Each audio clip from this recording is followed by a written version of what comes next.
Let's go ahead and practice calculating a definite integral when we are given a graph. So you can see here that we have a function below here, and it's comprised of a semicircle as well as piecewise linear segments as well. All right, so first right away, we want to identify that we're just looking at the integral from x is -8 to x is +4. All right, so we're just going to be looking between these two values. That being said, for this particular example, just go ahead and ignore this bit of the piecewise function. So when evaluating this definite integral, we're going to be calculating the area between the function and the x-axis.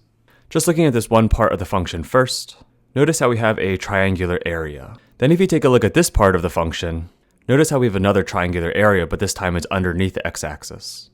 And finally, it looks like we have two more areas that we can consider, but I'm going to go ahead and take care of them at the same time. All right, so if you take a look at this part of the curve, notice how we have these two parts that we have to find the area of.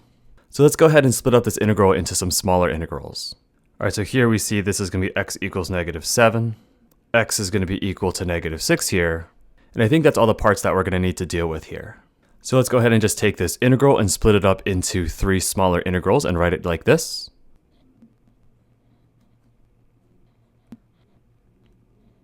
This smaller part of the integral will represent the area of this triangle. This integral will represent the area of this triangle. And this integral will help us find out the area of this region. All right, let's go ahead and start calculating some areas now. So we can see here the base of this triangle is going to be 1 and the height is going to be 5. So we can just say it's going to be 1/2 base times height, or 1/2 times 1 times 5. And this is just going to be equal to 2.5. All right, now what about the area of the other triangle that we have here?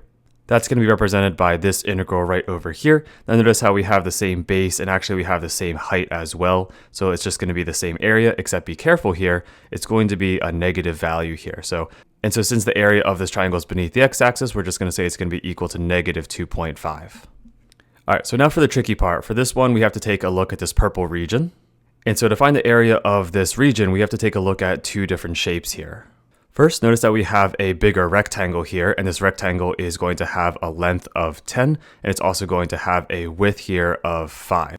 And so to find the area of that rectangle, we're just going to multiply 10 times 5, but we're going to have to go ahead and subtract the area of that semicircle. So what do we know about the semicircle? Well, I think we can see here that the radius of it is going to be 5. That's going to be just from here to here, just because we know 10 is going to be the diameter of that circle. And so to find the area of the semicircle, it's going to be pi r squared divided by 2. So it's going to be pi multiplied by r squared. That's going to be 25. And we're going to divide that by 2 or multiply it by 1/2 here. So we have to go ahead and subtract out the area of the semicircle. Now something else we want to be careful of is the fact that all of this is beneath the x-axis as well. So let's go ahead and move this over and make sure we say that this whole thing is going to be negative because it's underneath the x-axis. All right, so if we go ahead and clean this up a little bit, looks like we have negative on the outside. Then we're going to have 50 minus, and then let's see, this is just going to be, I think, 25 over 2 pi. Now, if we go ahead and just distribute this negative to everything inside, we're going to get this to be -50 plus 25 halves pi. All right, so let's go ahead and put this all together. For this first part, we had this was +2.5. For the second part here, we said this was going to be a -2.5. And then for this last part, we just figured out we're going to be adding on what? We're adding on a -50 plus 25 halves pi. All right, so cleaning this up a little bit, these opposites are just going to combine to make 0. And so our definite integral is going to be equal to -50 plus 25 halves pi. This would be the area between the curve and the x-axis. That'll be our answer.